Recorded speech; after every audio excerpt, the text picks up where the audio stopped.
সিলেটে বেপরোয়া হয়ে উঠেছে কিশোর অপরাধীরা। পাড়া মহল্লা ভিত্তিক গড়ে উঠেছে কিশোর গ্যাং। তুচ্ছ ঘটনায় প্রকাশ্যে জড়াচ্ছে সংঘাত সংঘর্ষে।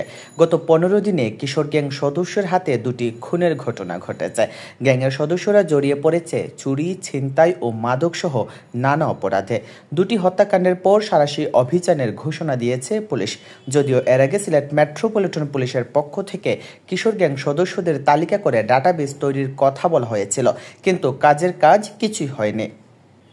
খোঁজ নিয়ে জানা গেছে, সিলেট নগরীর প্রায় প্রতিটি পাড়া ভিত্তিক গড়ে উঠেছে কিশোর গ্যাং। সন্ধ্যা হলেই পাড়ার গলির মুখে এরা আড্ডা বসায়। দিনে বিভিন্ন রাজনৈতিক নেতার পক্ষে মিছিল, সভা ও সমাবেশে দেখা যায় এদের। মূলত পাড়াভিত্তিক নেতারাই এদেরকে প্রশ্রয় দিয়ে থাকেন। রাজনৈতিক নেতাদের ছত্রছায়ায় দিন দিন এরা বেপরোয়া হয়ে উঠেছে। নিজেদের আধিপত্য বিস্তার করতে গিয়ে প্রায়ই বিভিন্ন গ্যাংয়ের মধ্যে সংঘাত সংঘর্ষের ঘটনাও ঘটেছে। তুচ্ছ ঘটনায় দেশীয় ধারালো অস্ত্র নিয়ে এক গ্রুপ অন্য গ্রুপের উপর হামলে পড়ে। বিগত সময়ে পুলিশের হাতে ধরা পড়া অপরাধীদের মধ্যে উল্লেখযোগ্য সংখ্যক কিশোর গ্যাং সদস্য ছিল।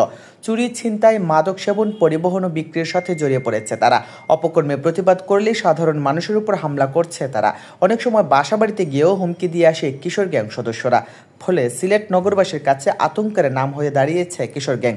গত 15 দিনের ব্যবধানে সিলেট নগরীর বিভিন্ন স্থানে কিশোর গ্যাংয়ের মধ্যে সংঘর্ষের ঘটনা ঘটেছে।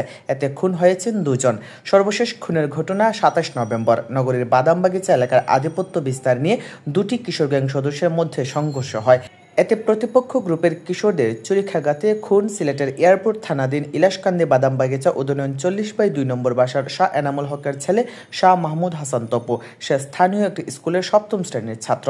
পুলিশের দাবি, কিশোর গ্যাংয়ের অভ্যন্তরীণ দ্বন্দ্বে খুন হয়েছে তপু। এ ঘটনায় 8 জনকে আসামি করে থানায় মামলা হয়েছে। পুলিশ তপুর প্রতিপক্ষ কিশোর গ্রুপের প্রধান জাহিদ ও তার 2 সহযোগীকে গ্রেফতার করেছে। এ ঘটনার পরদিন নগরীর নয়া সড়ক এলাকায় আধিপত্য নিয়ে 2টি কিশোর গ্যাংয়ের মধ্যে সংঘর্ষ হয়। এতে কিশোর গুরুতর আহত হয়। এ সময় বাণিজ্যিক এই এলাকায় আতঙ্ক ছড়িয়ে পড়ে।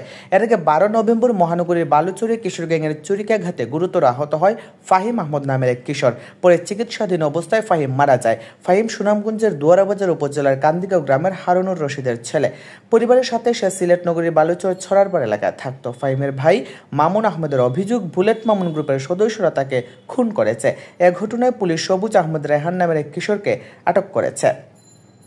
স্থানীয় সূত্র জানায়, বালুচর এলাকার বিভিন্ন টিলায় কিশোর গ্যাংয়ের সদস্যরা আস্তানা গেড়েছে। তারা সেখানে প্রায়ই অস্ত্রের মহড়া দেয়। এরকম একটি ভিডিও সম্প্রতি ফেসবুকে ভাইরাল হয়েছে।